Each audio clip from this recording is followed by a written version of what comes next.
안녕하십니까.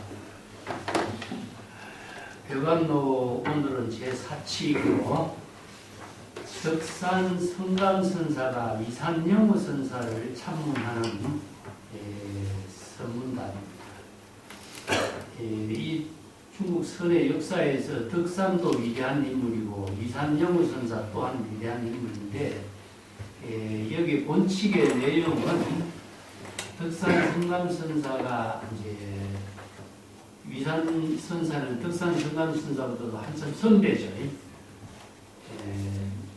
배경으로 우리가 이야기해 본다면은 덕산 성감선사가 용담 숭신선사의 문화에서 한경지의 깨달음을 얻고 인가를 받고 제방의 선지식을 참문하는 그 행갑 수행을 하는데 위산영우선사라는 분이 위산 당주 위산 동경사 그 위산영우선사가 유명한 선지식으로 활약하고 있다는 소문을 듣고 위산영우선사를 참배하는 그 후보 행각 이야기예요. 전체적인 이야기를 우선 이제 선종의 역사에서 그 시대적인 인물들을 중심으로 조금 이해를 하고 이 본칙을 공부하면은 좀 도움이 될 겁니다. 위산영우선사는 내가 칠판에 먼저 써놨습니다. 중국 조사선의 시조라고 할 수 있는 인물이 마조도일선사죠. 마조도일선사 문화에는 뭐 10대 제자도 등장하고 있지만은 우리나라에서 부산선문으로 전래되고 있는 선성이 서당지장이에요. 서당지장의 문화에서 우리나라의 신라의 선종의 역사가 전부 다 이루어지고 있는데, 백장해라고 하는 인물은 마조의 문화에 비문의 10대 제자 이름에 들지 않았어요. 남전도 역시 들지 않았습니다.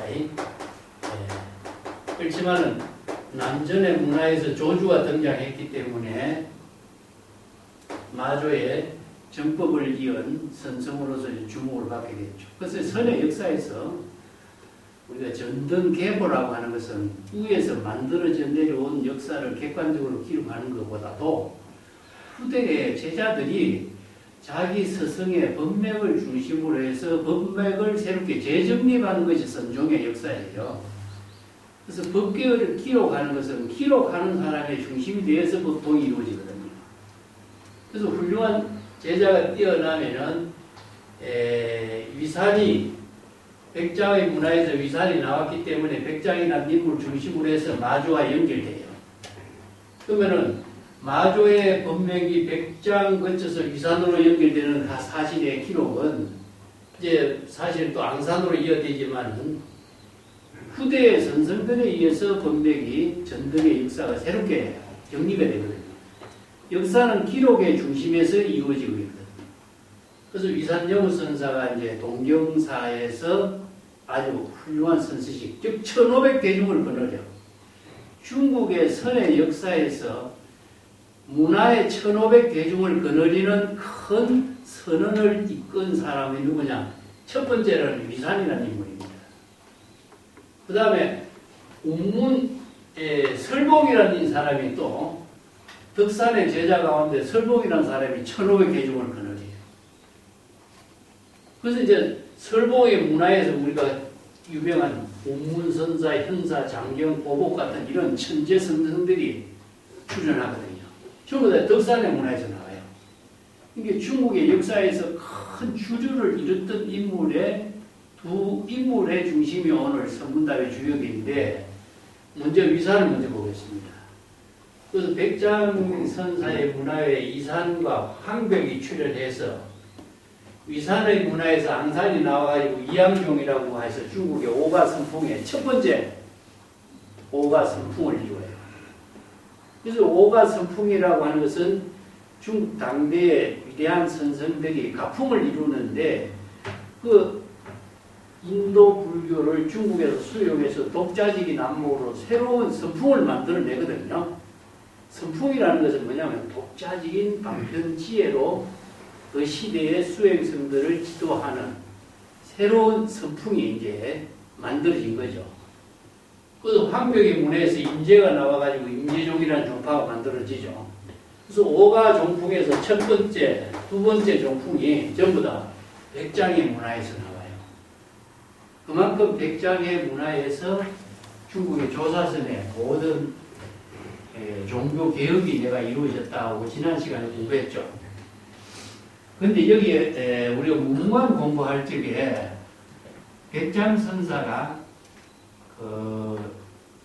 성각수자라고 하는 사람이 위산이라고 하는 아주 훌륭한 도량이 있는데 거기에 1500대중을 거느릴 수 있는 선언이 만들어지고 훌륭한 호남지방이니까 호남지방의 아주 곡창지대이고 또 훌륭한 선언으로서 좋은 선지식을 모셔서 훌륭한 선언을 개창할 수 있는 도량이 있다.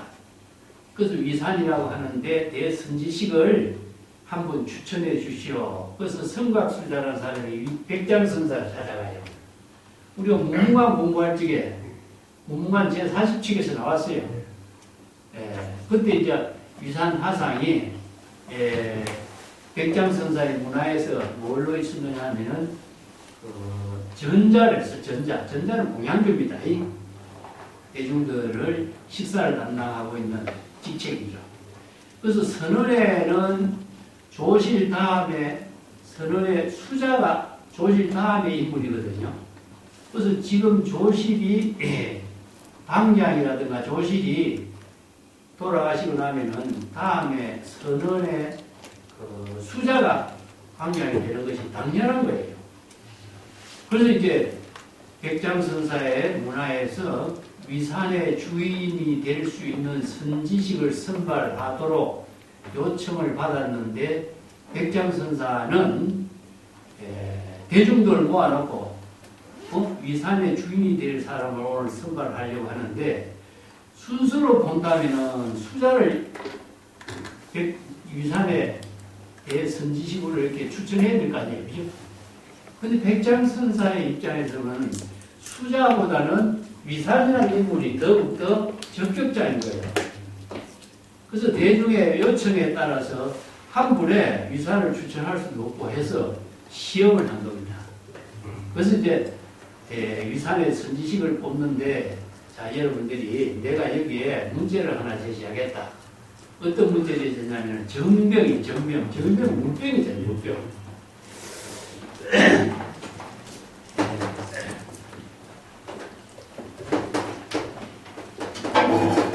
정병을 제시했어요.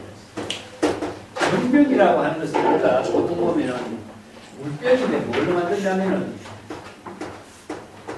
나무를 깎아서 만들었어요. 옛날에 고리병처럼.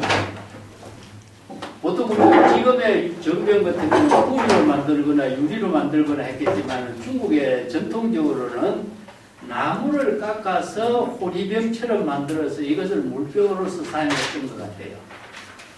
그래서 정병을 백장선사가 갖다 놓고 이것은 정병인데 물병이라고 말하면 물병이라고 하는 은설상, 명자상, 십년상, 대상경계 그리죠.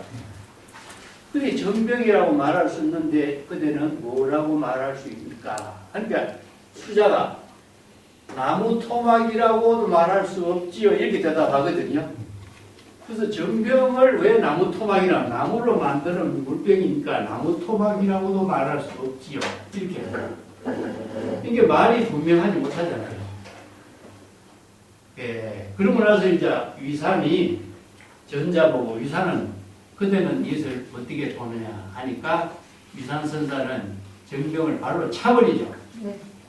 그래서 칼로 차 날려버린다는 것은 대상 경계를 떨쳐버린다 하는 그런 의미로서 은설상, 명자상, 신년상 모든 의식의 대상 경계를 발로 차 날려가지고 일체 자취나 흔적도 없애버린 거죠. 그죠? 굉장히 무명무상 절일체의 경지를 이룬 한목 은설상을 초월한 경지를 자기가 제시했죠.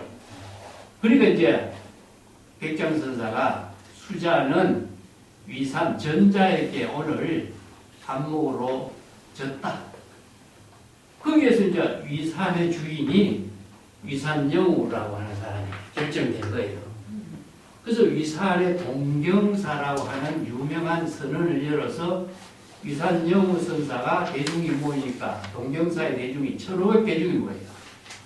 이게 1500대중을 거느리고 있는 대선지식이 되니까 백장의 문화보다도 위산이 백장선사의 문화보다도 더 크게 번창이 된 거죠. 이게 뭐냐면은 제자가 스승의 덕을 뛰어넘어야 스승의 덕을 반감하지 않는 이 좋은 사례를 지금 보여준 거죠. 그래서 이제 훌륭한 선지식이 출현하게 된 배경이 문무관에서 언급한 것처럼 위산이 그렇게 준비됐어요.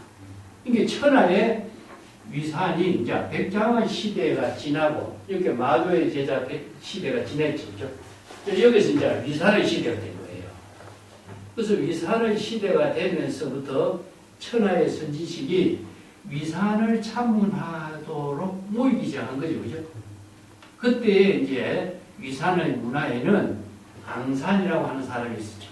그래서 여기에서 이제 인재에 대해서는 다음에 또 우리가 설명을 하고 위산의 문화에 대해서 한번 우리가 조금 이해를 하고 위산의 문화에 세 사람이 유명한 사람이에요. 항엄이라는 사람이 등장하죠. 그죠? 항엄이라는 사람이 등장하죠. 항엄이 위산의 문화에서 참선 수행하다가 부모 미생 이전에 본래 면목을 깨달아 체득하도록 하라 이렇게 제시했지만 항엄이 자신이 깨달아 체득한 안목으로서 위산에게 모든 것을 보고를 해도 위산선사가 허락을 안 해요. 그것은 다른 사람의 지식을 이해하는 것에 불과하지 그대의 진정한 안목으로서 제시한 말이 아니다. 이렇게 부정해버려요. 그래서 항엄이 위산선사의 뜻을 기억하지 못하고 남양해충국사가 살던 곳으로 가죠. 거기서 무심하게 이제 나는 도인이 될 것을 포기하고 평범한 수행자로 살자. 이렇게 살다가 빗자루로 나무 조각이 대나무에 부딪히는 소리, 돌멩이가 대나무에 부딪히는 소리 듣고 깨달은 것이 뭐죠? 네? 자, 문성 오도인 겁니다. 문성 오도를. 그래서 문성 오도는 우리가 수능경에서 이야기할 적에 이거는 통이죠. 이게 바로 청각입니다. 그래서 중국의 선불교에서 깨달음의 유형으로서 이루어지는 두 가지의 형태를 제시하고 있는 유명한 인물이 등장해요. 또 한 사람은 영훈이라는 사람이 등장합니다.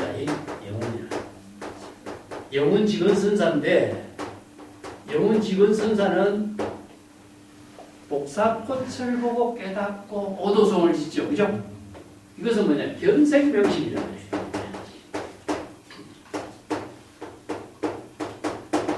자, 여시 지견도로 진실을 일심의 지혜의 작용을 밝힌 것이죠. 그죠?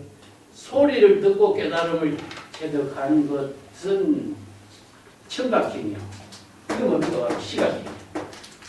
그래서 이제 두 참선 수행의 새로운 유행의 형태를 만들어내요. 근데 여기서 앙산이라는 인물이 또 등장하죠. 그죠? 근데 향산 선사가 깨닫고 난 뒤에 오도송을 지어서 제시하니까 앙산 선사가 그대는 조사선의 경지, 열애선의 경지를 깨달아 체득했지만 조사선의 경지는 꿈에도 보지 못했다. 이렇게 평가를 하거든요. 이게 항엄과 영훈이라고 한 인물도 한 경지에 위대한 인물로서 등장을 했는데 앙산이라는 인물은 위산의 법을 이은 최고의 안목을 갖춘 인물입니다. 이 세 사람 제자 가운데서 앙산을 능가할 만한 제자가, 그게 위산을 능가할 수 있는 제자가 앙산인 거야. 그래서 앙산을 소석가라고 해요. 소석가.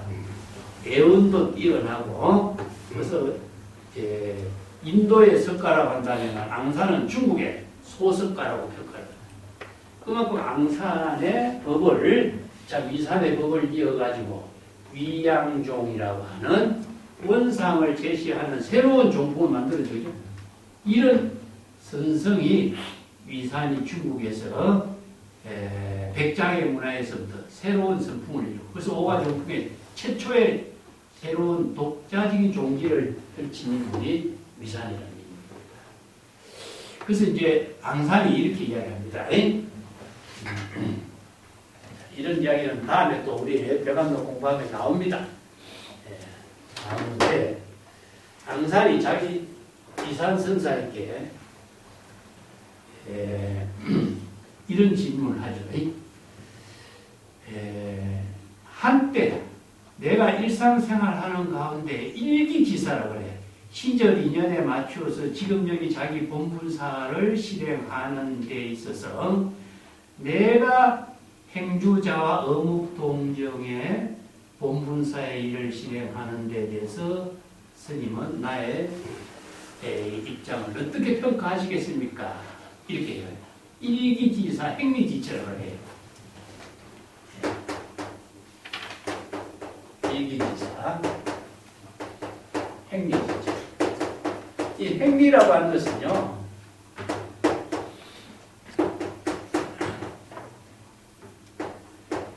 행주자와 어묵동정의 모든 일에 대해서 나가 시절인연에 따른 내가 본분사를 실행하는 것을 어떻게 평가하시겠습니까? 자신의 입장을 자기 스승에게 평가를, 질문을 하는 거죠. 그죠?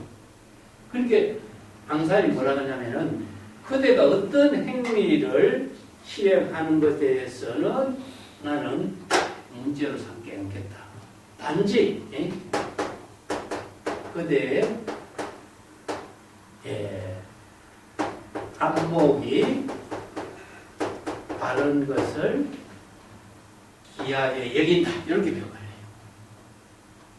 여기서 단지 그대의 안목이 바른 것을 나는 귀하게 여기지, 그대가 어떤 행위를 가지고 이야기하는 것에 대해서 난 평가하지 않는다. 왜냐? 정법의 안목을 부족한 사람은 바로 여법한 행위를 실행할 수 있는 능력, 방편의 지혜를 실행할 수 있는 능력이 갖춰진 거죠. 그래서 안목이 부족된 입장에서는 어떠한 상황에서 방편의 지혜로 자기 본분사를 실행할 수 있는 능력을 여실하고 여법하게 실행할 수 있는 능력을 갖춘 것이니까, 그 행위를 문제될 것이 뭐 있느냐? 안목이 더 중요한 것이다. 그래서 이 법맥을 두 스승이 대화로 전해주고 있어요. 그래서 중국의 모든 선생들의 법문은 지금 행주자와 이루어지고 있는 행위가 행동의 문제가 아니라 안목의 문제를 중점을 두고 있는 겁니다. 저 한마디 갖고 우리나라 서산대사의 성가 보면은 그대의 안목도 귀중하진 것, 그대의 행위를 나는 귀하게 여기지 않는다. 이렇게 말을 바꿔왔어요. 성가구간에. 이것은 그렇게 말을 바꾼 것 자체는 잘못된 거예요. 근데 이 말을 토대로 해가지고 이제 누구가 경원 스님의 여러 가지 행위를 이것으로서 부마시키는 또 새로운 견해들이 드러난 거죠. 안목이 바르면 바른 정법의 지혜를 바르게 실행할 수 있는 방편의 지혜가 여실하고 여법하게 작용이 돼야 되거든요. 안목이 바르지 않으면은 행위가 바르게 작용되지 않는 것이니까. 그래서 안목을 중요하게 여긴다 하는 법문이 유산의 유명한 법문이고, 또 유산의 법문 중에서도 홍덕의 유명한 법문이 하나 있어요. 우리가 이 위산에 대해서는 벽암록에 별로 많이 등장하지 않아요. 예? 이 구절들을 우리가 꼭 명심해야 될 구절이기 때문에 같이 공부하면서 제가 전해주는 겁니다. 네. 내건 금연지공.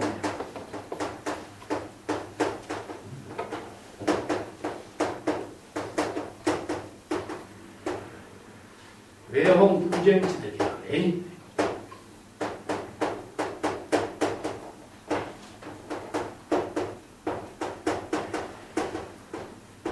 위상 경치가 이 말 쓰는데 우리가 공덕이라는 말 쓰죠. 이 공덕에 대한 정확한 내용을 얘기해요. 자, 여기서 이제 마음 안으로서는 긍정지옥이라. 이것은 망념을 초월할 수 있는 것, 초발식으로 정각을 이루는 것, 이체의 중생의 번뇌 망념을 모두 초월하는 수행 정신의 힘을 공이라고 하고 이런 뜻입니다. 그 다음에 마음 밖으로는 어디시요? 바로 다툼이 없는 것이 자비입니다. 다툼이 없는 자비의 덕을 실행하는 것이다. 그 안에는 뭡니까? 지혜. 네?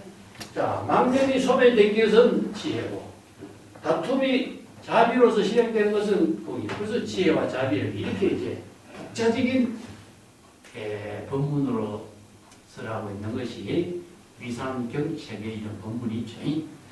그래서 이러한 위상의 법문이 중국의 1500대중을 거느리는 유명한 선지식으로 역할을 하고 있을 때에 덕산이라고 하는 사람이 자신이 이제 용담숭진선사의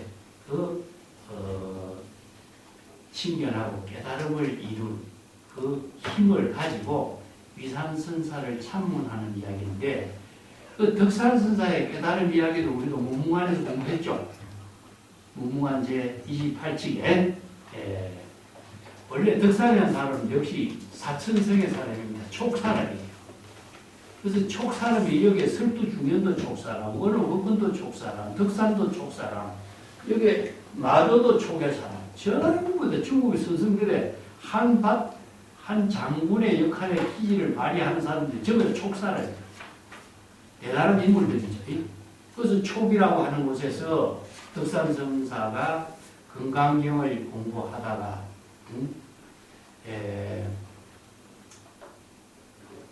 그 남방에 선성들이 견성성불, 직진심, 견성성불 이걸 주장하는 소리를 듣게 된 거예요. 그래서 자기가 이제 거기서 권력을 세우고 출가해서 수행자가 천급이라는 것은 무척 오래된 시간을 말이죠. 천급이라는 오랜 시간에 부처의 모든 일을 수행하고, 망급이라는 오랜 세월 동안에 제불열애가 설법한 모든 가르침을 다 하나하나 실천할 수 있는 능력을 갖추고 난 이후에 비로소 성불을 할 수 있다. 이게 바로 삼아성직업을 수행한 이에 성불을 할 수 있다. 이런 말이잖아요. 천급 만급의 제불열애의 법문을 수행하고 몸으로 익고 계율을 실천하고 그 이후에 성불을 할 수 있다고 이렇게 말하고 있는데, 남방의 마구니들은 뭐야? 곧바로 감히 직진심, 견성성불 이렇게 해서 즉시 성불한다고 이렇게 막말을 하고 있다. 내가 그 남방의 마구니들의 소굴에 뛰어들어가서 이 마구니들이 잘못된 말을 하는 것을 내가 완전히 바로 잡아줘야 되겠다.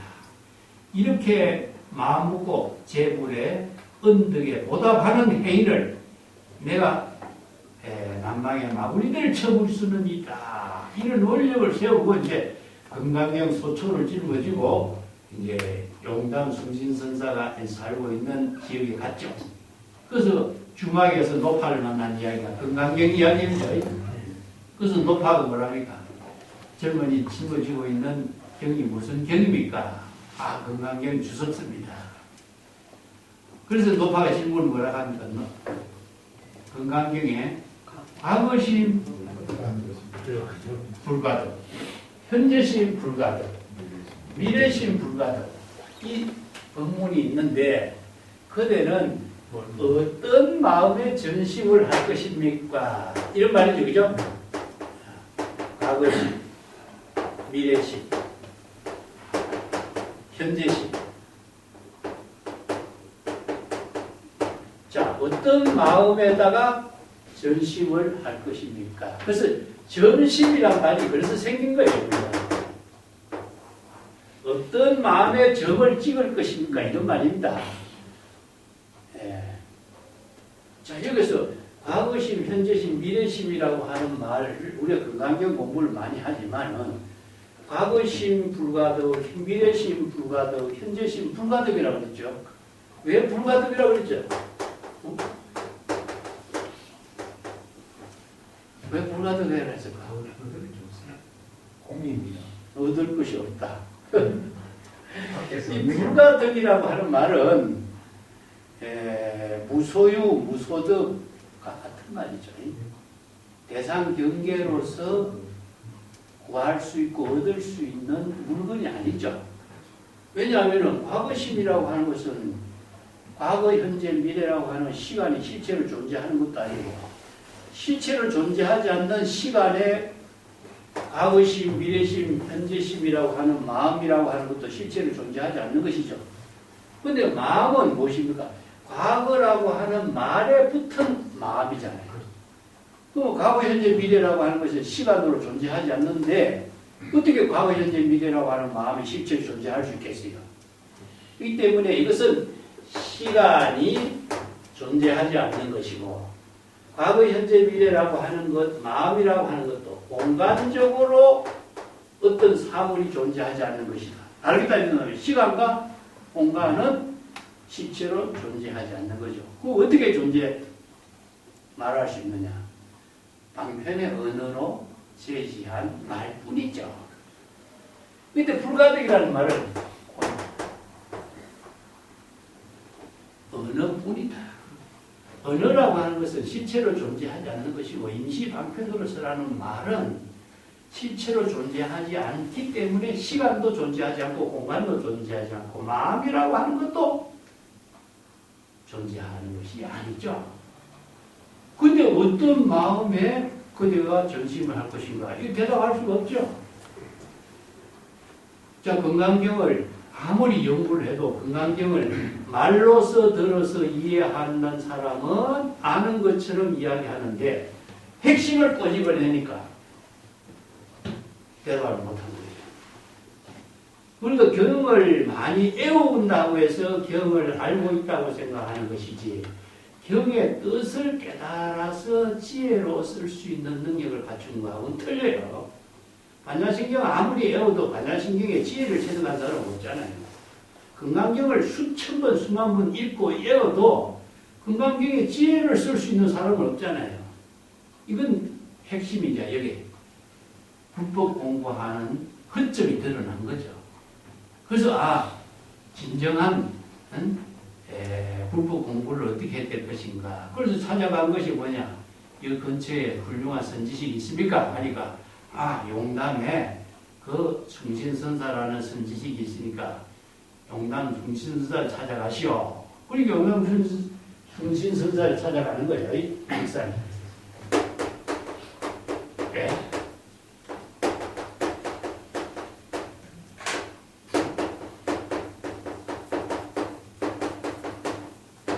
그 용담 중진선사를 득사에 찾아가니까 용담 중진선사가 병풍 뒤에 몸을 숨기고 있어.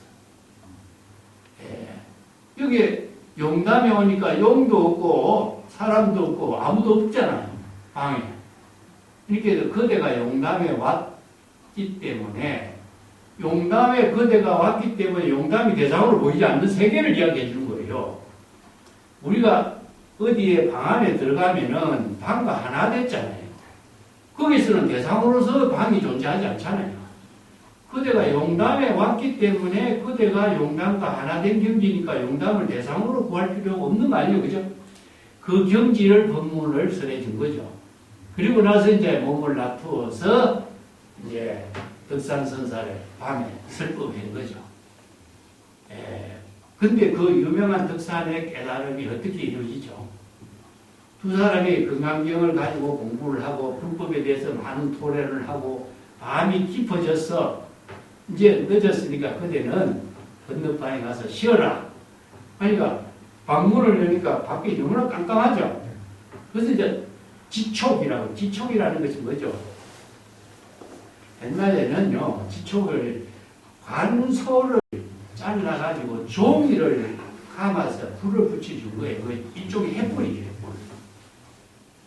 그래서 지총을 붙여가고 들고 가도록 하는데 용담순사가 그대로 불러서 꺼버리죠. 여기서 뭐 나오냐? 명. 불은 명이죠, 그죠? 깜깜한 거, 어둠이죠. 밝음과 어둠의 차별상으로 보는 세계를 한꺼번에 날려버린 거죠. 여기서 깨달음을 체득한 거죠. 그래서 이게 부모미생 이전, 부모, 선악, 명암, 이체의 모든 차별상이 한꺼번에 모두 소멸된 경지, 본래로 되돌아간 경지를 깨닫도록 해야 합니다. 그 인연을 통해서 덕산선사가 용담숭신선사의 법을 깨닫게 된 거죠. 그래서 이제 덕산이 사실은 이후에 덕산은 훌륭한 제자들을 많이 키워요. 설봉의 제자가 1500대중을 키우고 설봉의 면화에서요 운문종이 나오고 법안종이 나와요. 이 때문에 중국의 오가종풍에서 백자의 문화에서 두 종파가 나왔죠. 덕산의 문화에서 두 종파가 나와요.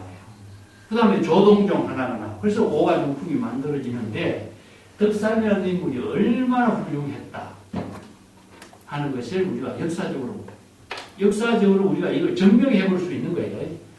그런데 이 덕산이 처음 깨달음을 체득하고 난 뒤에 위산영우선사라고 당대 최고 선지식 1500대중을 거느리는 선지식이 있는 곳을 찾아가는 후보행위 오늘 본칙의 이야기입니다. 자, 본칙을 한번 봅시다.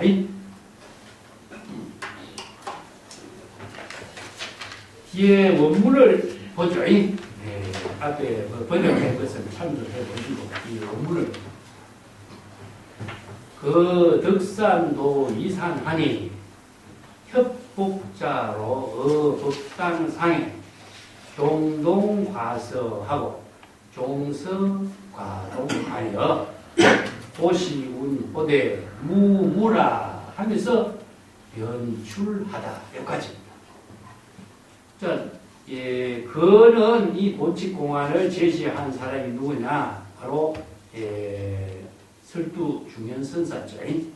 설두중현선사 이 본칙공안을 제시해서 송고 법문을 설했고 이 송고 법문에 대해서 원호극근선사가 평창을 통해서 이 본칙공안을 해설해서 수행승들에게 안목을 열어주도록 제창한 법문이 평창이에요. 덕산선사가 용담승선사의 문화에서 깨달음을 이루고 난 뒤에 나름대로 한 경지를 이룬 입장에서 용기 있는 젊은 후법성이 되어서 천하의 선지식을 참문하면서 선지식들의 이제 안목을 자기 나름대로 시험한 거예요.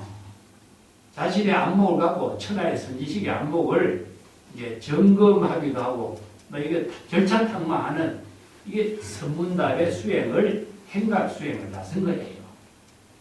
그래서 위산을 찾아간 거죠. 그 협복자라고 하는 말은요, 원래 걸망을 짊어지고 가잖아요. 그죠? 걸망을 짊어지고 가다가 선지식을 참문하러 갈 때에는 법당에 들어가야 되잖아요. 선지식은 법당에 있으니까 법당에 들어갈 적에는 이 걸망을 여기 옆구리에 끼는 거예요. 걸망을 맨 채로 들어간 것이 아니라 걸망을 옆구리에다가 끼고, 왜 옆구리에 끼냐면은 걸망 속에서는 선지식을 참문할 적에는 배석을 깔아야 돼요. 배석을 깔려면 그 배석을 깔고 인사를 올리고 하는 모든 것이 걸망 안에 있거든요. 그래서 옆구리에 끼고 이제 걸망에 들어간 것을 협복자라고 해요. 그래서 법당 안에 들어가게 되었어요. 이 법당이라고 하는 데가 어떤 것이죠? 중국의 선언에서는 불전을 세우지 않고 법당만을 세웠죠. 그죠? 그래서 선지식이 학인들을 지도하고 설법하는 데가 법당이 되죠.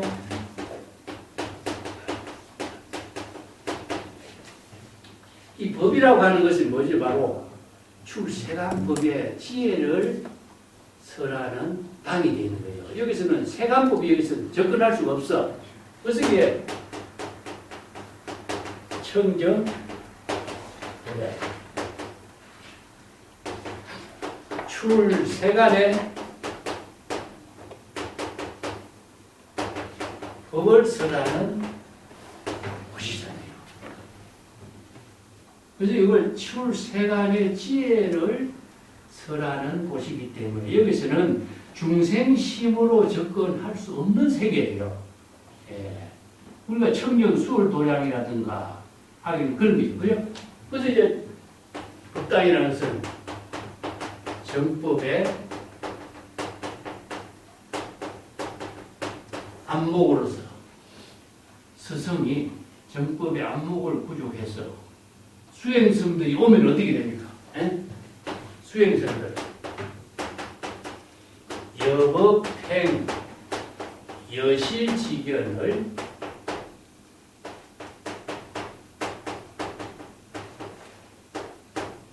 통찰하게 관찰해. 이게 자관이라고.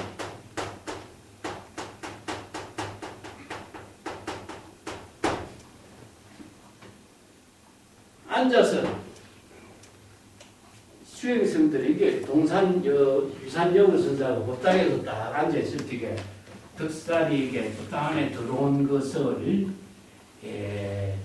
정법의 안목으로 여법하고 여실지견하는, 그게 뭘 여실지견하죠?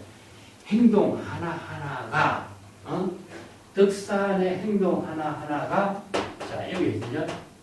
은행이 정법의 안목으로 이루어지는 은행을 여실지견하는 통찰력과 관찰력으로 이렇게 지켜보고 있는 거죠.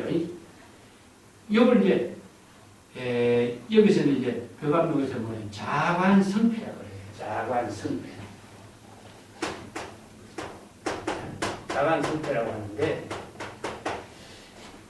수행성들이 그 땅에 딱 들어오면은 선지식이 언행과 행동과 예법이라든가 모든 것이 정법의 안목으로서 여법하게 이루어지고 있는가를 앉아서 성패를 관찰해요.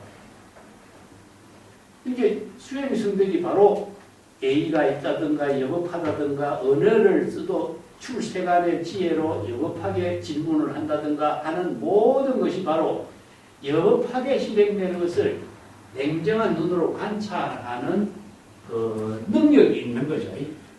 선지식이 그냥 앉아있는 게 아니라 법당에 들어오기 전에는 모든 일상생활 속에서 이루어지는 일이기 때문에 그것은 차원이 다르지만 법당 안에서는 완전히 달라요.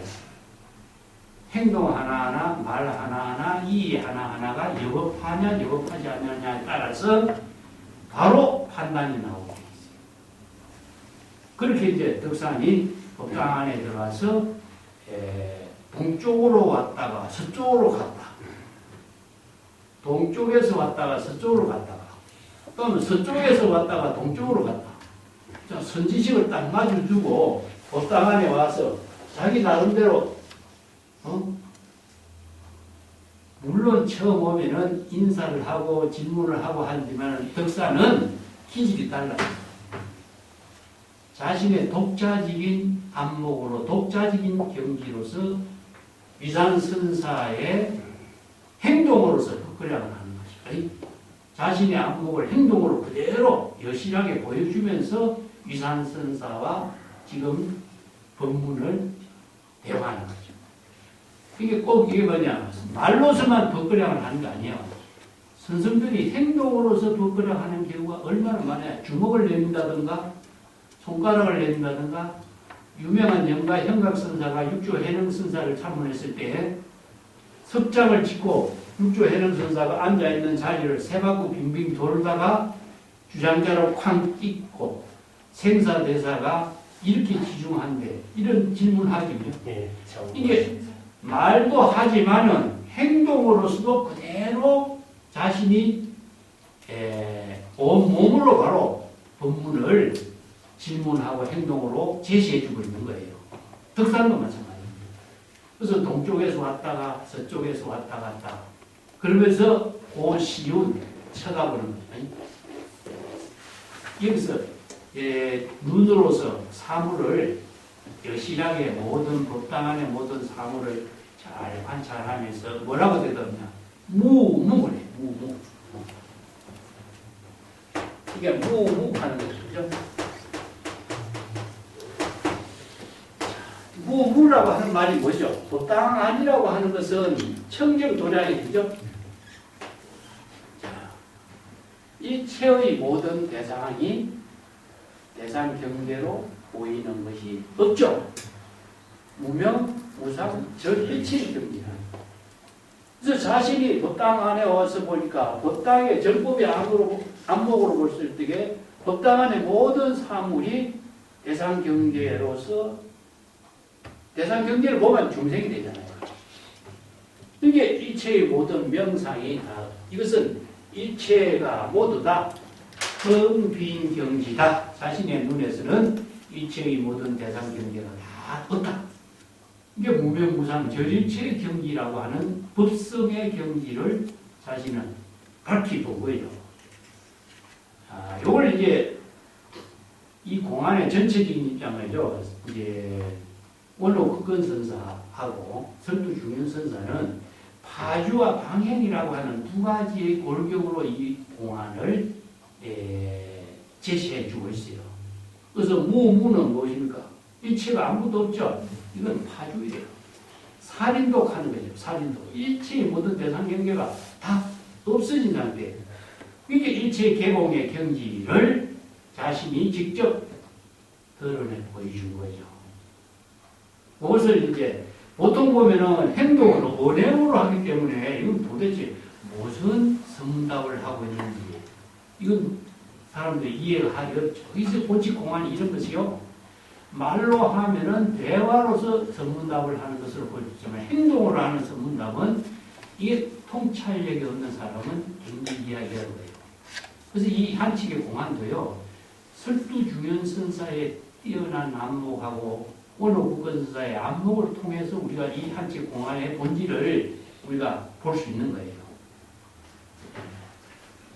그 다음에 법당 밖을 무무하면서 법당 밖을 나가버려요. 자신이 지금 이게 위산영문선사를 첫 번째 참문하고 법당 밖을 나간 행동이죠. 그죠? 무묵하면서 일체 개공의 경지. 그렇기 때문에 자치나 흔적도 없이 일체의 모든 것을 벗어나버리는 입장을 보여준 거죠. 그런데 설두중현선사가 이 한책 공안에 대해서 자기가 차거를 3번 넣어요. 차거. 이 차거가 굉장히 중요한 의미를 두고 있어요. 설두중현선사가요.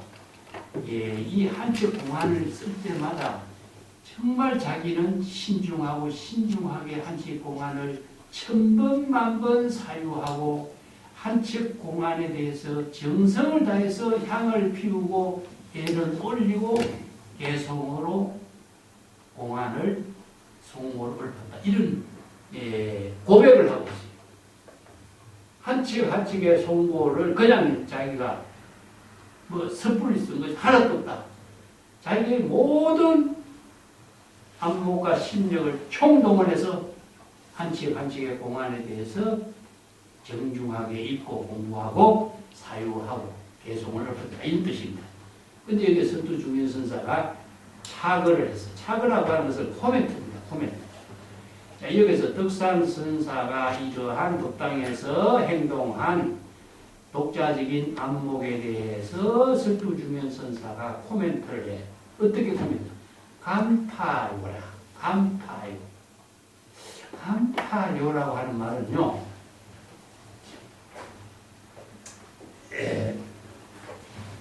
정법의 안목으로 여법하고 여실한 것을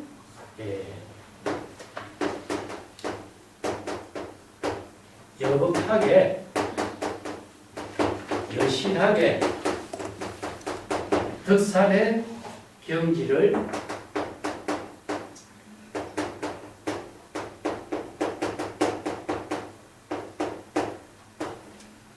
덕산의 안목을 판단했다. 전체 덕산의 안목 전체를 전부 다 완전히 다 꿰뚫었다. 이런 의미입니다. 꿰뚫었다. 자, 이게 첫 번째 간파. 그러면서 덕사는 지문수의 가군 야 부덕초초라 변구이에 재입상견하니 위산자차라. 근데 덕산이 이제 문 앞에 딱 나왔는데 그 법당 문 앞에 나와서 다시 스스로 말하기를 야 부덕초초 부덕초초라는 경소해서는 안 되지 이런 말입니다.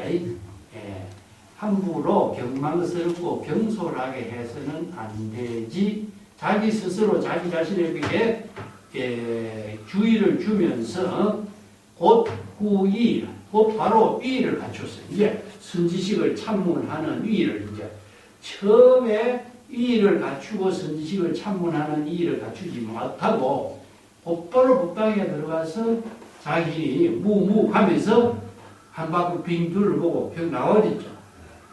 근데 자기 자신에 대해서 자기 자신이 다시 경솔하게 해서는 안 되지. 다시 위의를 갖추고 다시 제1상견이라 다시 위산선사를 친견하려고 법당에 다시 들어갔습니다. 근데 위산은 법상에서 그대로 자차 법상에서 그대로 앉아있는 거죠. 미동도 하지 않고 본분의 입장에서 여업하게 여실하게 앉아있어. 그게 덕산이 제기자구문, 여기서 자구라고 하는 게 뭡니까? 바로 인사를 할 때 자구를 피는 겁니다. 중국에는요, 땅바닥이 아니거든요. 마룻바닥이 아니에요.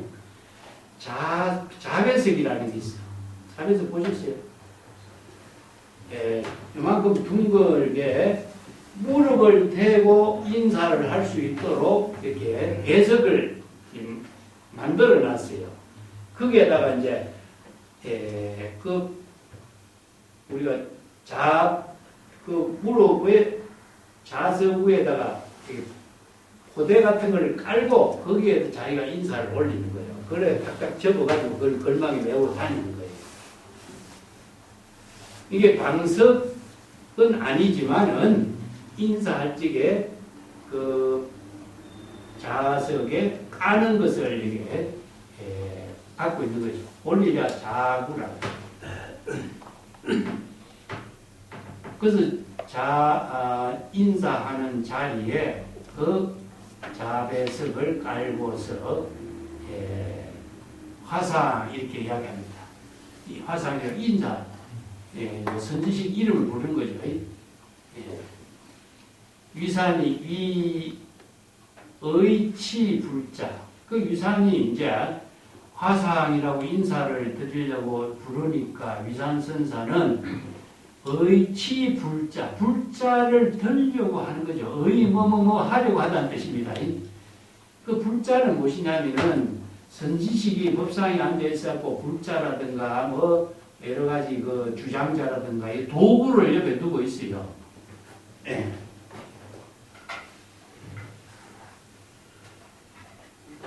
우리가 지금 선생들이 사용하고 있는 것이 불자가 있거든요. 불자. 불자는 뭘로 만드느냐면요.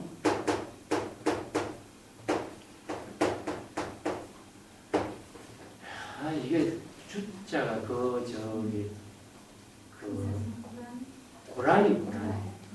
고라니 꼬리를 가지고 불자를 만들었대요. 요새 우리 뭐 선지식 불자 보면은 여러 가지 막 틀이 길고 그렇지만 중국에서는 그렇지 않아요. 고라니 꼬리를 가지고 불자를 만들었대요. 그래서 고라니 꼬리를 갖고 불자를 만드는 것이 도구로 사용했는데 그 불자를 드는 것이 무엇이냐면은 어서 오시게 인사를 받아들이는 거예요. 이게 꼭 말을 하지 않아도 불자를 드는 것 자체가 바로 수행성을 제접하는 인사인 거예요. 그래서 불자를 들고 수행성을 맞이하려고 제접하려고 불자를 들려고 하는 그 찰나에 덕사는 곧 할을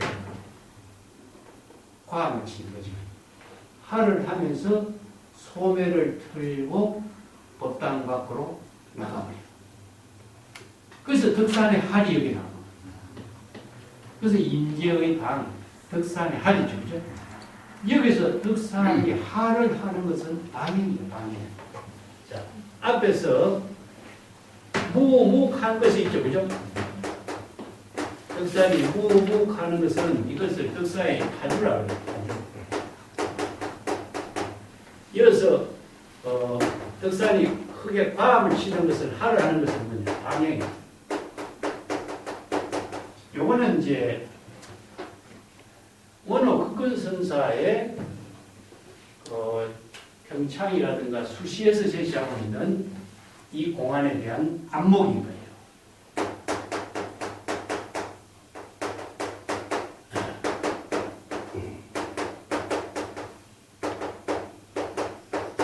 자, 이게 선에서 이걸 파주와 방향이라고 그럽니다.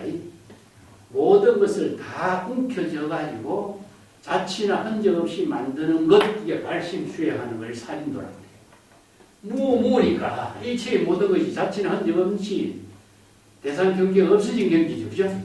그렇기 때문에 발심수행한 입장이 되니까 살인도가 되죠. 그죠? 이걸 파주라고 하고. 할은 뭡니까? 바로 불심의 지혜로 자기 본분사의 지혜를 방편으로 제시하고 있는 거죠. 주장자를 친다든가 할을 한다든가 하는 것은 바로 불성의 전체 작용입니다. 불성을 전체로 작용해서 방편의 지혜를 펼치는 것이거든요. 이때 이걸 방향이요. 이걸 팔인 겁니다. 그래서 이제 설에서 이걸 파주와 방향이라고 하는데, 덕산이 제시하고 있는 선지식을 참문하면서 자신이 갖고 있는 모든 안목과 방편의 지혜를 파주문과 방행문을 다 동원해가지고 위산선사를 참문하고 있다 이럽니다. 그래서 첫 번째는 파주문을 써서 위산선사를 참문하고, 두 번째는 방행문을 써서 위산선사의 안목을 점검하는 거예요. 그래서 이제 선지식과 선지식과의 지혜의 대결을 이렇게 행동으로서 제시하고 있는 선문답이죠. 그리고 할을 하고 불자를 틀고 가는 중국 사람들이 하는 말 있죠. 이게 소매를 탁탁 트는 게 이거 불자를 튼다 이거예요. 소매를 틀고서 문 밖을 튀어나온 거죠. 이건 뭡니까? 바로 일체의 모든 대상 경계를 모두 다 초월해버리고 자취나 흔적도 남기지 않는 것입니다. 할을 했지만은 그 할에 한 자취나 흔적도 남기지 않고 모두 법당이라고 하는 대상 경계까지도 모두 초월해서 나갔다. 이런 행동으로 제시한 선의 의안이죠. 근데 여기에 대해서 설두가 또 차거를 해요. 설두 차거운 간파여야라. 자, 똑같죠. 위에서 덕산이 한 말, 밑에서 한 말. 근데 설두선사가 자신이 이 한치 공안을 자신의 독자적인 안목으로 이 한치 공안을 읽고 자신이 법문을 여기다가 집어넣었어요. 이 공안에 대한 입장을 자신의 안목으로서 첨가한 거예요. 근데 똑같은 말인데 여기에 이 화두가 뭐냐? 차거하고 간파요라. 간파에 완전히 파악했다. 정법의 안목으로 이 모든 사실을 여실하고 여법하게 판단에 맞췄다. 근데 여기 누가 간파했느냐? 이 화두가 남았죠.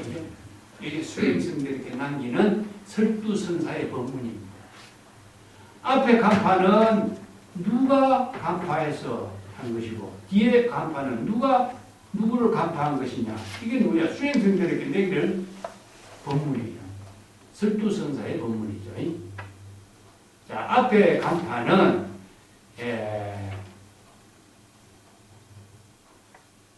덕산선사가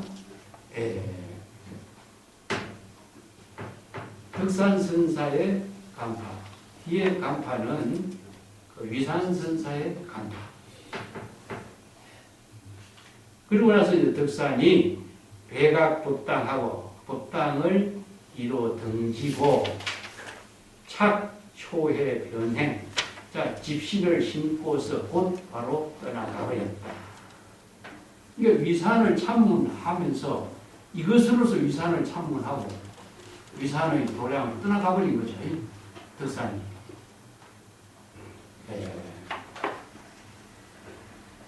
그래서 위산이 그날 밤 지망 저녁 때에 수자에게 이렇게 법당의 제일 지도자인 수자에게 정례 신도 제10마초 아까 낮에 새로 이 법당에 함께 도착했던 신참은 지금 어느 곳에 있는고. 근데 사실 이게 위산선사와 덕산선사 두 사람과의 관계로 이루어진 것이 아니라 선원에 있는 모든 수자들이나 대중들이 모두 다 이 사실을 다 함께 보고 있던 거예요. 그렇기 때문에 위산이 수자에게 낮에 참문해 왔던 신참 수자 지금 어디에 있지? 이렇게 수자에게 질문한 거예요. 그런데 왜 위산이 수자에게 질문했는가? 여기에 문제가 있어요. 이것은 단순히 수자에게 낮에 왔던 그 덕산이라는 젊은이 어디 있지? 이것을 행적을 묻는 것이 아니라 수자 그대는 덕산의 모든 행적을 여신하게 판단했는가? 이걸 묻고 있는 거예요. 그러니까 수자는 어땠습니까? 당시 백악법당하고 착초에 출거해라. 그 수자는 뭡니까? 낮에 왔던 그 사람은 당시 법당을 나와서 법당을 뒤로 하고 집신을 신고 곧 떠나가 버렸습니다. 수자의 말은 어떻습니까? 수자는 덕산에 행동한 것을 그대로 보고한 거죠. 위산은 수자에게 이걸 질문한 게 아니라 위산은 수자 그대는 덕산의 여실지견 덕산의 모든 파주와 방행을 여실하게 판단했는가? 이걸 질문했는데 수자는 뭡니까? 덕산의 행동을 그대로 보고한 거죠. 그죠? 이게 위산이 말하기를 차자 이후에 향 고봉 정상하고 반열 초암하니 가불매조 그리하리냐. 그러니까 위산이 이 젊은 수자는 이후에 고봉 정상은 뭡니까? 최상의 깨달음이 저죠? 백척간주의 진일보의 경지죠. 그죠? 최상의 깨달음의 경지에서 반결 초암. 초암이라는 것은 뭐죠? 자기의 독자적인 삶을 살 수 있는 공간을, 법당을 참 건립해서 이런 뜻이죠. 가불매조, 부처를 꾸짖고 조사를 매도할 사람이다. 이건 살불, 살조, 팽불, 팽조, 부처나 조사를 모든 대상 경계에서 전부 다 자치나 흔적 없이 다 남기지 않고 초월해서 독자적인 삶을 살 수 있는 사람이다. 그 임재선사가 이제 살불살조 이런 말을 많이 썼죠. 그죠? 왜냐, 부처를 대상으로 두면은 자기가 부처의 대상 경계에 걸려서 자기가 두고 버리니까. 부처를 대상 경계에서 초월해야 되겠죠. 그죠? 부처나 조사나 부모나 모든 명상으로 대상 경계로 은설로 보이는 대상 경계를 모두 초월해야 돼요. 그래서 은설상, 명자상, 진면상을 초월하지 않고서는 자신이 지금 진여일심의 지혜로 독자적인 자기 본문사를 실행할 수가 없어요. 그래서 이제 아무리 존귀한 부처라든가 사망오제라든가 재불조사라든가 이게 다 은설 명자 뿐이지 아니에요. 부처가 어디 있느냐 이거예요. 방편에 언어로 제시하는 부처밖에 없죠. 부처라는 실체가 어디 있느냐. 근데 많은 사람들이 부처의 실체를 은설 문자와 실체를 존재하는 것으로 착각하고 있기 때문에 은설 문자에서 속박돼서 벗어나지 못하잖아. 여기에 보면 정법의 안목이다. 정법의 안목을 부족한 사람은 일체 법이 모두 다 공한 사실, 해탈 열반의 경지, 재불 열의 경지가 단지 은설 문자로서라는 것이 뿐 실체가 없다는 사실을 알기 때문에 재불조사로 일체의 세상 경지에서 다 초월한다. 그래서 숙종 황제가 비로자나불의 정상을 밟고 뛰어넘었으라. 비로자나불이 어디 대상으로 존재하는 것이 아니잖아요. 임시방편의 은설뿐이잖아요. 임시방편의 은설에 속박되면은 대상 경지에서 속박돼서 중생심의 생사윤회를 벗어날 수 없는 경지다. 그래서 고봉정상이라고 하는 말, 여기 한 말이 반결초안. 근데 이 한마디의 법문은요, 덕산선사가 용담숭신선사를 참문하고 난 이에 용담숭신선사가 덕산에게 예언을 했어요. 그대는 이후에 고봉정상에서 부처를 만나면 부처를 죽이고 죄불조사를 욕될 사람이다. 그래서 독자적인 경지에서 죄불조사의 경지를 초월해서 독자적인 법문을 펼칠 수 있는 사람일 것이다 예언한 거거든요. 이 똑같은 말을 지금 위산영우 선사가 하고 있는 거예요. 이게 위산영우 선사가 덕산을 예언한 말이나 숭산이 덕산을 예언한 말이나 똑같은 경지죠. 그래서 덕산이 위산영우 선사를 참문했는데 위산은 그렇게 덕산을 높이 평가한 거예요. 근데 설두는 덕산을 문제점이 지적하고 있어요. 그 문제점이 설두의 송고에서 드러납니다. 그 다음에 설두가 착을 해요. 설상가상이다. 자, 이 설두선사가 법문을 3개 하고 있습니다. 똑같이 이제 간파해 맞췄다 하는 법문 2개 하고 설상가상이다 이 법문 하는 거죠. 이 설상가상이라고 하는 법문을 한 의미는 용담선사가 덕산을 평가한 말이에요.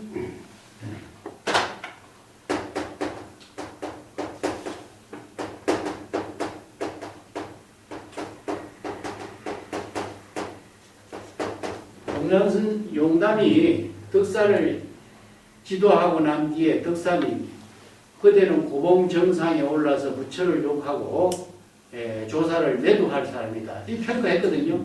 고봉정상에서. 근데 위산이 똑같이 이 평가하잖아요. 이게 두 사람이 똑같이 덕산을 평가하는 거죠. 그죠? 설상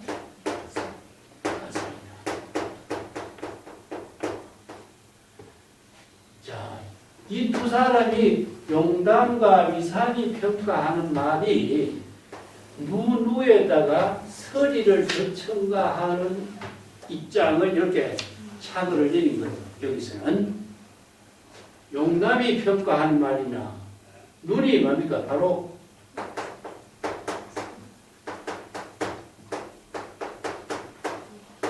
똑같은 불이죠. 불의의 경지로서 덕산을 평가한 것을 여기다가 설상가상이라고 설두가 지금 법문으로서 정리해주고 있습니다. 그런데 여기에 간파 2번 한 거하고 설상가상이라고 하면 평가하고 여기에 본칙에 있는 내용하고 개송해서 설하고 있는 내용하고 이것을 오늘 공부해야 할 과제입니다. 위산의 성기작용을 이제 여법하고 여실하게 판단할 입장이 용담과 위산은 같은 입장으로 평가한 거예요. 또 여러분 교재에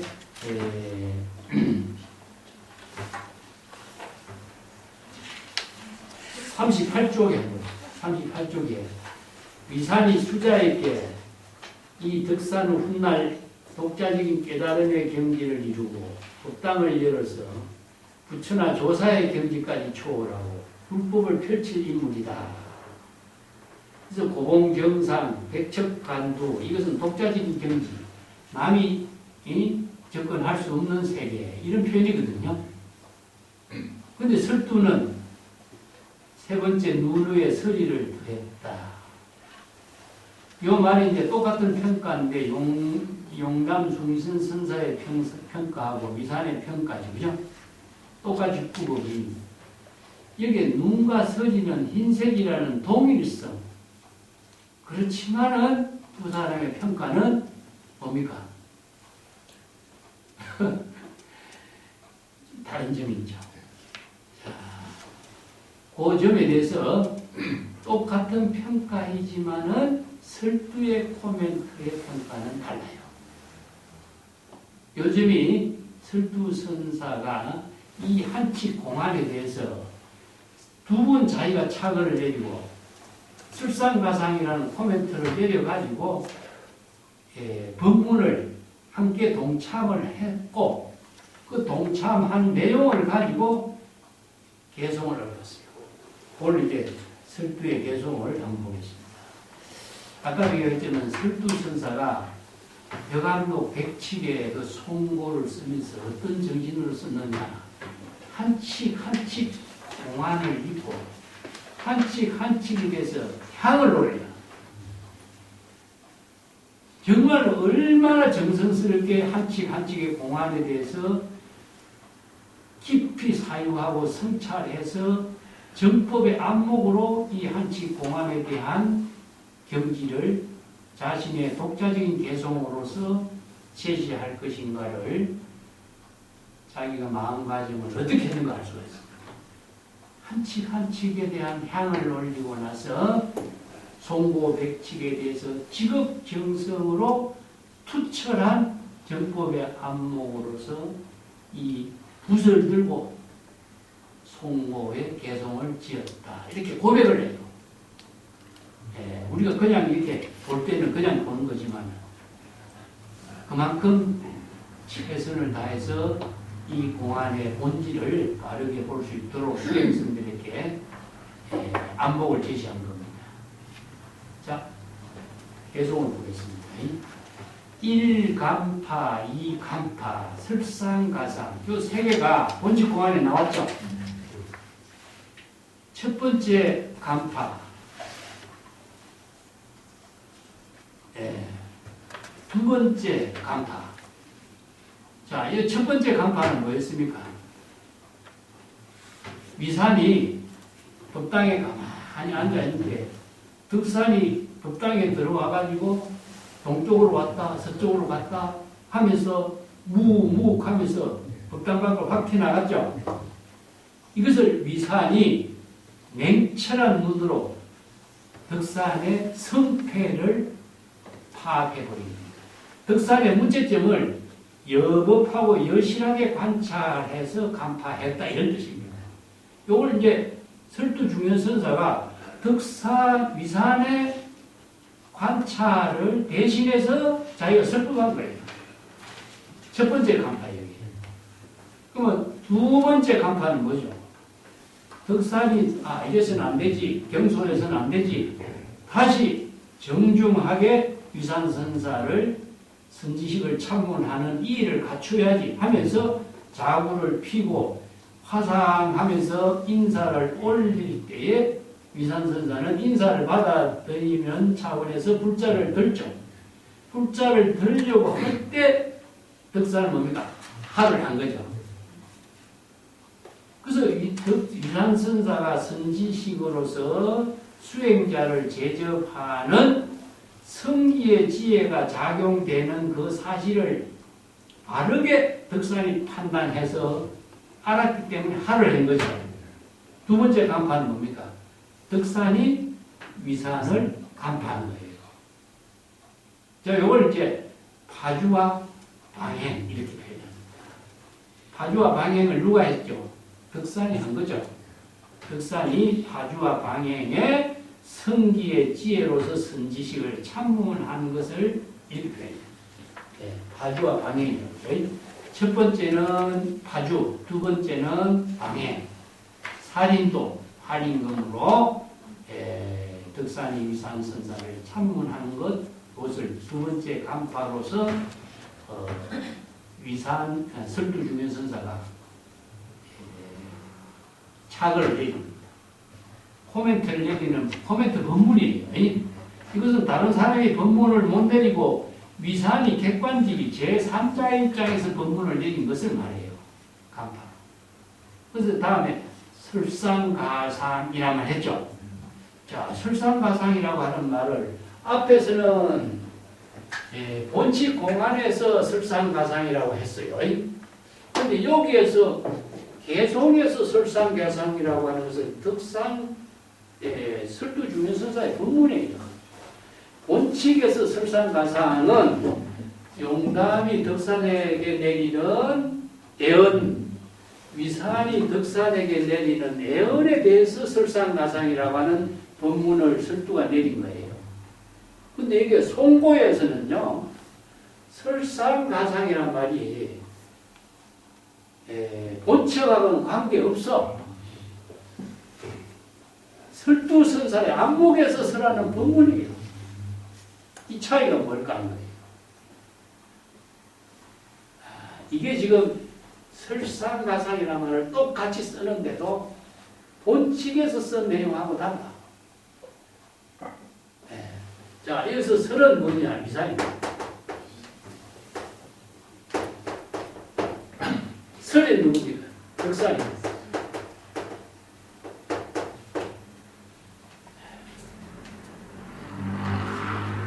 자, 용담과 덕산, 위산과 덕산이 똑같이 덕산을 평가했지만 나는 똑같이 설상가상이라고 평가를 해서 같은 입장을 밝혀. 흰색, 일색이니까. 일색은 불이. 일색은 불이지만 위산의 문하고 덕산의 설이는 똑같은 일색이지만 차원이 다르다. 설이 문은 천지 만물을 모두 덮을 수 있는 문인데 설은 어떻습니까? 잠시죠. 잠시. 이거는 덕산의 설이는 있지 않았어요. 이것을 지금 설두성현선사가 법문하고 있어요. 덕산과 위산이 같은 경지에서 정법의 안목으로 여실지견으로서 선문답을 이루고 파주와 방행을 이루어서 선문답을 제시하고 했지만은 덕산의 설익은 거죠. 설익은 경지죠. 형식은 같은데 있지 않은 덕산의 모습이 설익은 상태다. 이렇게 이제 이 때문에 그 뒷구절이 설상가상의 정흠타요. 이게 연결돼요. 자, 설상가상의 정흠타. 정흠타가 뭐냐? 이엄천만한 일이다. 이엄한 일이다. 비슷하기는 한데 덕산은 이엄천만한 짓을 하고 있다. 이런 뜻입니다. 근데 여기에 앞에서 설상가상은 같은 평가를 했지만 설두가 내린 안목에서 덕산의 평가는 이엄천만한 일을 하고 있어. 너무나 이엄천만해. 왜 그런가? 덕산은 젊은 용기로서 형식은 갖추었어. 그렇지만은 읽지 않는 지혜와 방편의 능력과 안목이 있지 않는 상태다. 설익은 상태다. 이런 입장. 그래서 위험한 상태다. 만약에 여기서 위산의 경지를 충분하게 위산의 경지와 함께 동행할 수 있는 능력을 갖추지 못했기 때문에 위험한 것. 위산의 적진이야. 위산의 적진에 들어갔는데 위산의 적진에서 조금만 멈칫하다가는 위산의 적진에서 완전히 죽어서 시체가 되어 나올 처지다 이겁니다. 그런 상태로서 상당히 위험한 상태였다. 이렇게 표현해요. 그 위험한 상태는 뭐냐? 비기장군이 입로정이다. 비기장군이 입로정하니 제덕안전 능이게. 이 비기장군이라는 것은 이광이라는 사람인데 그 한나라 때 그 유명한 장수로서 이 비기장군이라는 고사가 있어요.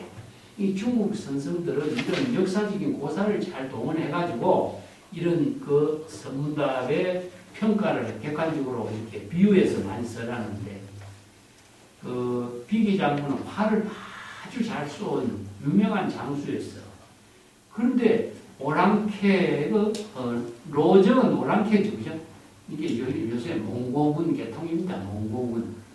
몽고군 계통의 오랑캐 무리들에게 포로가 된 거죠. 이게 옛날에 그 중국에는 말이 없었어요. 그 말을 잘 타는 민족은 뭔데? 몽고 계통의 오랑캐들이잖아요. 그래서 이제 오랑캐들이 말을 잘 사용하고 있기 때문에 중국에서 그 오랑캐들하고 말을 수입하기 위해서 협상을 해갖고 중국에서 유명한 명말을 끌어들이는 이야기가 명말을 잘 볼 수 있는 사람을 굉장히 우대했어요. 그래서 비기장군이 이제 오랑캐 포로가 되어서 그 몸에 상처를 받고 있는데 두 마리 말이 끄는 그 사이에 누워가지고 이제 죽은 채 한 거예요. 예, 완전히 죽은 시체인 것처럼 누워서 이제 오랑캐에 끌려가다가 그 이제 때를 봐가지고 비기장군이 그 몸을 뒤척여 가지고 말을 타고 있는 장수의 활을 뺏어서 밀치해 버리고 자기가 말을 타고 상대방의 그 쫓아오는 사람의 활을 쏘아서 쓰러뜨리고 그 말을 타고 간신히 몸을 빠져나와서 살아나온 사람이 이 비기장군이다. 말을 타고 도망 나온 이광이라는 사람. 그래서 오랑캐의 포로가 되어서 간신히 도망쳐 살아나올 수 있었던 사람을 이광이라고 해요. 근데 그 이광, 오랑캐에게 포로가 돼서 목숨을 구제해서 도망쳐 나올 수 있는 사람이 몇 사람이 되겠느냐. 이걸 덕산에다 비유하는 거죠. 덕산이 위산이라고 하는 사람, 그 대단한 선지식을 참문해서 자기가 갖고 있는 안목과 간편의 지혜로서 법거량, 법보전을 했는데 그래서 죽은 상태에서 간신히 살아나오게 된 것을 비기장군에다가 비유한 거예요. 예. 이게 방행을 써도 위산에게는 감당이 안 되고,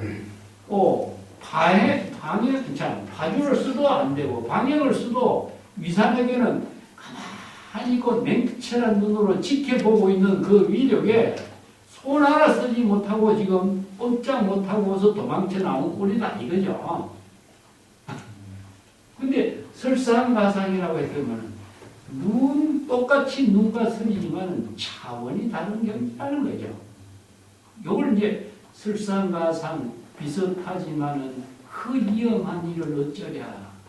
비기장군이 오랑캐 몸에 포로가 되어가지고 죽을 지경이었는데 간신히 어떻게 목숨을 부지해서 도망 나온 꼴이 된 것이 뭐냐? 덕산이다. 그게 이 설두선사가 이 공안을 위산선사와 덕산의 안목의 입장을 개성으로 재정립해서 그랬단 말이에요.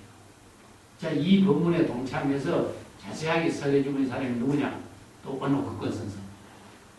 이게 이 안목 있는 사람이 이 공안의 핵심을 꿰뚫어서 제시해 주기 때문에 덕산과 위산의 선문답의 내용을 우리가 여실하게 볼 수 있는 거예요. 자, 급주가 하니 불방과라. 이게 덕산이 급히 법당 앞에 나와서 집신을 신고 급히 도망갔죠, 그죠? 예, 여기 비기 장군이 그 오랑캐에서 급히 도망 나와서 목숨을 부지해서 달아난 것, 여기다 비유한 거죠. 덕산이 위산의 문화에서 법당에서 나와서 집신을 신고 급히 도망갔다. 근데 불방과라. 근데 위산선사는 도망가도록 그대로 놔두지 않았다. 놔두지 않았다. 도망가도록 놔두지 않았다. 이것이 뭐냐? 자, 수자 이렇게 질문하지, 그죠? 낮에 젊은이 어디 갔니? 아, 법당을 나와가지고 집신을 신고 가버렸습니다. 그러니까, 위산선사가 뭐라 그러지? 그거는, 후대에 고봉 정상에서 함자를 짓고, 부처를 요구하고 조사를 헐뜯을 사람이다. 이렇게 표현했죠, 그죠?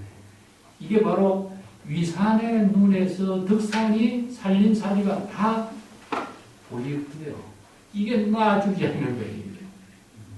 이게 위산의 입장에서 덕산의 살림살이가 전체가 다 덕산의 위산의 소나기에서 벗어나지 못하는 거예요. 이게 놔주지 않는 상태. 이렇게 표현한 거죠. 이게 똑같이 숭진선사의 예언하고 위산의 예언이 똑같은 덕산을 평가해서 훌륭한 선지식으로 역할을 할 수 있는 입장은 밝히고 있어. 그렇지만 처음 여기에서 덕산이 위산을 참문했을 때는 설익은 설익의 모습이 위산의 눈에 그대로 비치진 거예요. 이게 바로 그걸 읽어낸 사람이 누구냐? 설득이에요. 마지막 구절에 고봉정상의 초리자라. 이건 누구의 본문이냐? 자, 고봉정상에서 부처를 욕하고 조사를 헐뜯고 한다. 이렇게 평가한 사람이 숭신하고 위산이었죠. 그죠? 똑같이 평가했어요. 설상가상이라고 평가했어요. 설두도 이 말로 평가를 했어요. 네? 자, 이 구절이 이제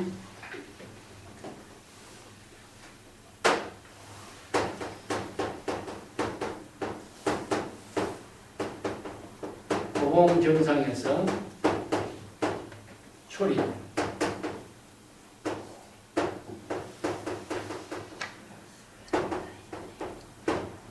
고봉정상까지 용담과 미산이 전부 다 같이 평가를 했죠. 그죠? 설상가상이라는 말도 같이 평가했는데 설두는 여기 초리잖아. 초리. 고봉정상은 최상의 깨달음의 경지를 이룬 입장이라 독자적인 안목을 갖춘 사람인데 초리자라고 하는 것은 뭡니까? 풀이라고 하는 것은 뭘 의미하는지 그죠? 자, 중생의 세계에서 이야기합니다. 물론 방편의 지혜를 제시하는 입장도 돼요. 근데 설두 중현선사는 초리자라고 하는 이 한마디는 독자적인 경지를 펼치지 못한 입장을 평가해요. 고봉정상에서 진일보했다든가, 자, 이거 향상일로 해서 향상일규 한 말이 있죠. 그죠? 고봉정상은 최상의 깨달음이신데 최상의 깨달음의 경지에서 함정에 빠져있는 상태가 되겠죠. 풀 속에 앉아있는 거예요. 풀 속에 앉아있는 거예요. 최상의 깨달음의 경지지만 진일보를 해서 거기에서 머물지 않은 경지에서 자기의 살림살이가 펼쳐져야 되는데 풀 속에 앉아있으면 어떻게 되겠죠? 항상 일곱 최상의 깨달음의 경지에서 법신의 선병에 빠져있는 상태. 이게 지금 현 상태의 덕산의 평가다. 그 이후의 덕산은 대단한 경지를 이루었지만 지금 위산을 참문했을 때의 덕산은 세상의 깨달음의 경지에서 방행도 하고 파주도 했지만은 초리잖아. 불 속에서 허우적거리고 있다 이거죠. 법신의 선병에서 벗어나지 못하고 있다. 자신이 예? 훌륭한 선지식을 챙겨내서 자신의 독자적인 경지를 화두도 보여주고 방향도 보여주고 한번 마음대로 펼쳐보려고 했는데 그것이 풀 속에 앉아있는 꼴밖에 안 됐다. 설두중현선사의 냉정한 평가예요. 네. 그래서 이제 이 뜻에 맞추어서 설두중현선사에 맞추어서 양도상상이라고 표현해요. 양도상상. 비슷한 것 같은데 칼날이 자 파주의 칼하고 광행의 칼.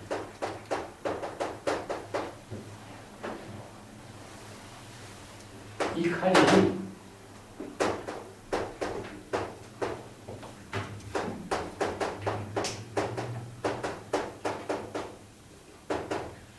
두 칼날이 서로 상했다.